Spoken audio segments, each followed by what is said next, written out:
Okay guys, so start with one coat of whatever color that you want as your base. Now you're going to take the color you want for your tips, and I suggest that you use a color that's darker than what your base color is, just because it's not going to take as many coats, because it's easier to do this in one coat if possible. And all I'm doing is just taking very short strokes at the edge of my nail, and I'm dipping it back, my brush back into the paint to make sure I'm getting enough on there.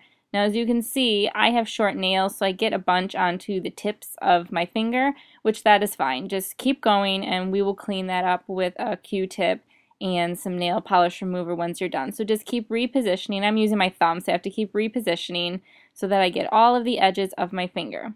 So now I'm just going to clean that up. Okay, so I've cleaned that up. So now we're just using a nail striping nail polish, so with the very thin tip, and I'm using a white. Make sure that you use one that's very opaque because you don't want to have to go over this again and again. So what I'm doing is I'm just putting a very thin line over where the two colors meet, and I'm just doing it in very small, short sections and then going back over if I feel I need to. Once you put a top coat, it'll all smooth out anyways. This way, you know, you don't veer off if you're doing one line really quickly. So again, just keep moving your finger and adding the line, and if you get some on the edges of your finger, that's fine. You can take it off with nail polish remover. So I'm just fixing up my line, and there I've put on my top coat, and that is the finished product. I hope you guys have enjoyed this video. Remember to subscribe and like.